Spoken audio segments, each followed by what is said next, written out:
Now, for more on the United Nations General Assembly and Premier Lee's remarks, we're joined by Sourabh Gupta. He's a senior Asia-Pacific International Relations Policy Specialist at the Institute for China-American Studies. Welcome to the show. Thank you. So, Sourabh, obviously a wide-ranging number of topics covered there. What were the key takeaways from Premier Lee's speech? I thought the key takeaway from Premier Lee's speech is that we are all in this together. And if we have to grow out of our problems, we have to do it all together. And we have to address these problems from a very holistic and comprehensive perspective. It cannot be to the advantage of one country at the disadvantage of the others. All countries need to rise together, and they must have solutions which are in concert with each other so that we can all have win-win gains from the process. And he certainly did stress some of those win-win gains with that global connectivity. Now, in terms of some of the pledges that have been made, we saw that China was among the first countries to submit its national plan on the UN's Sustainable Development Goals, or SDGs. What's the significance of that? It is significant because that is the fundamental program on which the UN is focused for the next 15 years. And China is saying, look, I'm going to take leadership out here. Come join me in this process. And the Sustainable Development Goals are wide-ranging and all-encompassing. But they've also got areas which are of great importance, such as inclusion, so that people are not left behind and there's not spiraling inequality. And also, of course, issues of the environment have been mainstreamed into the process, and so that makes it a very important process. And on that road to development, Premier Lee did stress the need for it to be sustainable development and inclusive growth, otherwise growth would essentially stall. So what are some ways that countries can then balance their domestic targets and economic issues with trying to reach some of these development goals? This is an area where China has done well and many of the other Asian countries have done well, because part of the mantra at places like APEC is that everybody takes ownership at a national level of their plans. It is, and thereafter all countries work in concert to try to fulfill these plans.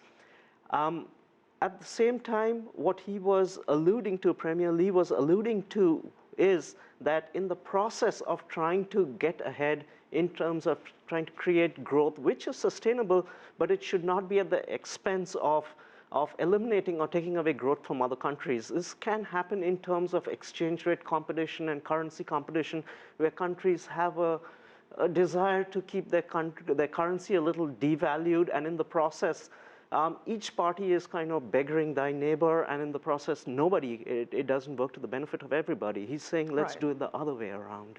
And speaking of some of the approaches that were taken, he did credit a lot of China's growth with its innovation and its reforms. What were some of the key reforms that really helped propel that economic growth?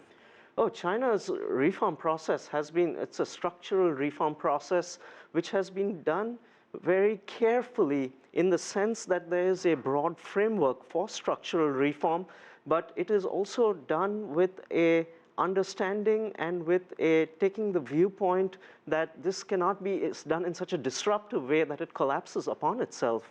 And therefore, even at this point of time when the world economy and the Chinese economy is facing difficult times, the mantra is, yes, we should have aggregate demand and demand management, but at the same time, it should be matched with supply-side reforms, so that there is that balance between the two, so that we can have growth which can also be inclusive. And while there will be winners and losers in the process, there is scope for those losers to be compensated in that process. Now, as a major economy, China is also urging more support of African nations' industrialization and some of these least developed countries, or LDCs. What's China's role in furthering that cause?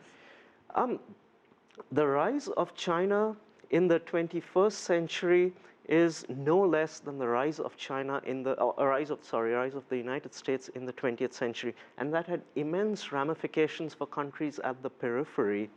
What China is saying at this point of time is that there is enormous scope still for China to grow, and in that process, we will take you along with us.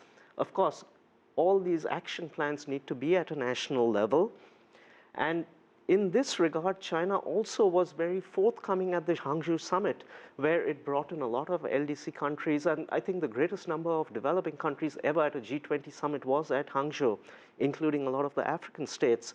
And the whole goal was that China and Africa and the developing world, the South-South world, can be integrated in the process of production chains and value chains, and they can be linked together in the process of growth so that they can all grow together. Now, one of the headwinds, obviously, that countries are facing at the moment is the ongoing refugee crisis. And we're looking at some of China's commitments. Obviously, they were saying that they recently pledged $300 million in humanitarian aid. How likely are we to see other governments really step up their efforts in this regard? It's a very difficult issue, and it's particularly more difficult, I would say, for the United States and for Europe particularly, which is the destination for these refugees. It is not as hard an issue for countries, for emerging markets such as China, etc., or even an advanced society like Japan, because the refugee stream is not moving in that direction.